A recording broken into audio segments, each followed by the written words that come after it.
I'm gonna move this knot up to the top.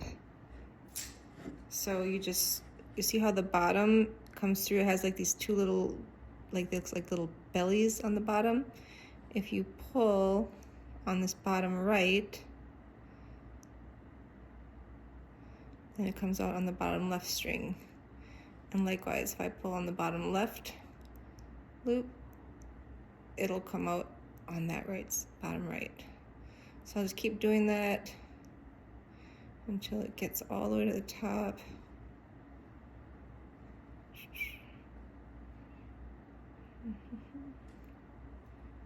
Or however high up, however high up you want it.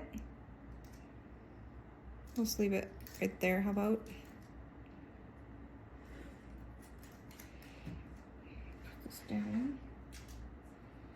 And now the last time when I started, remember I had the pink strings off to the side, and I started with the one on the right. I made that loop. You can either turn it or you can spin it like this, however you want. Well, because we started with the right side, now we have to start with the left side this time, because otherwise it's gonna start making like a DNA spiral looking shape. So same thing, you just, again, you can either spin it or if you want, you can take your hand and twist it, whatever you prefer.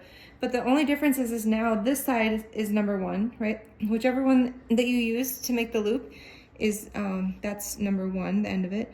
So then the one closest to that, now from left to right instead of right to left, is 2, 3, 4, and 5. So see that pretzel shape? Okay, so this time we take the right one, right? Whichever one you didn't make the loop with is what you're gonna sew it with. Actually, this time, let's do them both at the same time too, just to show you. I mean, I might have to untwist them, but let's go ahead and do the pink and the white at the same time, because you can totally do that and save yourself time.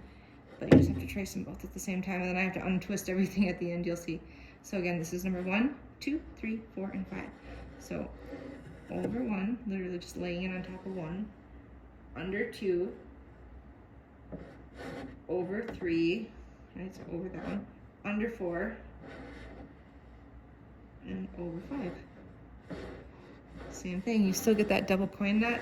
The only difference here is I have to just make sure that the pink is on the outside, so actually it stayed pretty much in place. I just have to twist it right there. So now I'm gonna tighten it, and I'm just gonna, again, slide it up. So if I pull down on this side, I pull up the slack on the other side. Do a little bit over here, pull up on this side, and pull down on that side. And just keep moving it up until it gets all the way to the top.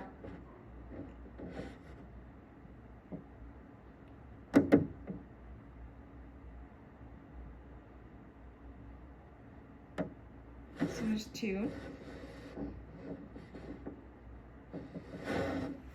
And because I started with the right side on the top one, and I started with the left side on this one, now I have to start with the right string on this one. So I'm gonna go ahead and do